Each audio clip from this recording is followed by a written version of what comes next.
Pertanyaan selanjutnya, mengapa kita harus bermanhaj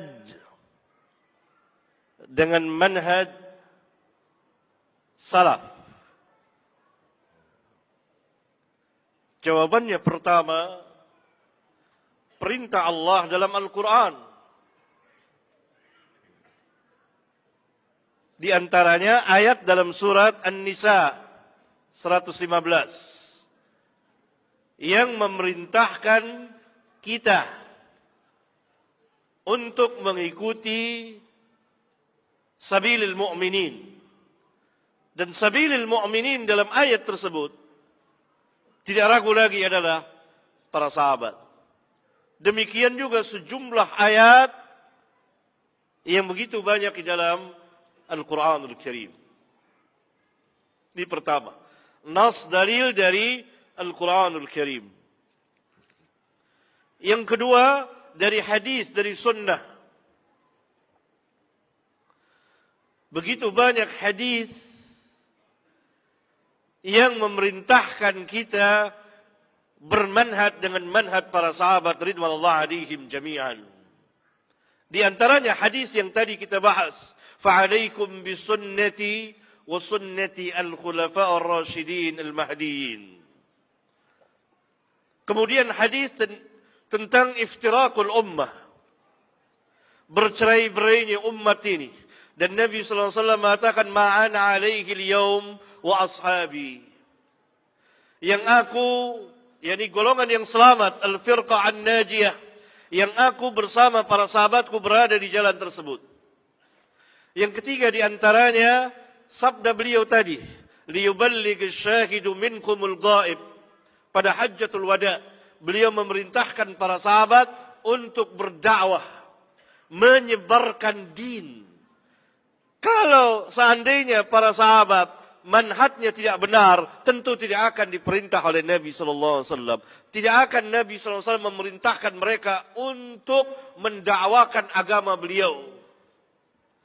Perintah Nabi kepada para sahabat, liyuballigh asy-syahidu minkumul ghaib. Hendaklah orang yang hadir di antara kamu menyampaikan tabligh, menyampaikan kepada yang tidak hadir, menunjukkan bahwa para sahabat orang-orang kepercayaan Nabi yang mulia sallallahu alaihi wasallam. Menunjukkan bahwa para sahabat ahli dakwah. Menunjukkan bahwa para sahabat ahli agama, orang yang alim tentang agama Allah Subhanahu wa taala. Menunjukkan bahwa para sahabat berada di siratal mustaqim. Menunjukkan bahwa para sahabat manhajnya lurus. Oleh karena itu Nabi SAW memerintahkan para sahabat sebagai wakil beliau, penyambung lisan beliau, untuk menyampaikan dakwah Islam, liyuballigh asy-syahidu minkumul ghaib. Hendaklah orang yang hadir di antara kamu menyampaikan kepada yang tidak hadir.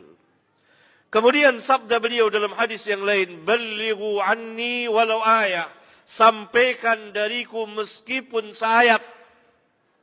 Dan pertama kali beliau tujukan sabda beliau ini kepada para sahabat beliau agar menyampaikan dari beliau meskipun seayat saja. Kemudian di antaranya lagi adalah hadis Rasulullah SAW yang demikian memuji para sahabat dan menyatakan bahwa para sahabat adalah sebaik-baik manusia sesudah beliau. Beliau bersabda, khairun nas qarni. Sebaik-baik manusia adalah yang hidup di zamanku, yakni para sahabat ridwanullah alaihim jami'an. Thumma alladhina yalunahum, thumma alladhina yalunahum. Kemudian yang sesudah mereka, kemudian yang sesudah mereka, yakni tabi'in dan tabi'ut tabi'in. Sabda beliau, khairun nas, sebaik-baik manusia, menunjukkan bahwa para sahabat yang baik apanya, yang bagus apanya. Fisik beliau tidak, kebangsaan beliau tidak. Apanya yang bagus, apanya yang sebaik-baiknya? Al-iman, iman kepada Allah dan Rasulnya dan hari akhir. Ilmu mereka, manhaj mereka, perjuangan mereka terhadap Islam, mereka memperjuangkan Islam, dan seterusnya. Kala itu beliau mengatakan, khairun nas, sebaik-baik manusia, qarni, yang hidup di zamanku, yakni para sahabat. Kemudian orang-orang yang mengikuti para sahabat, tabi'in, tabi'ut tabi'in. Mereka inilah yang dikatakan kaum salaf. Dan orang-orang yang mengikuti mereka dari zaman ke zaman.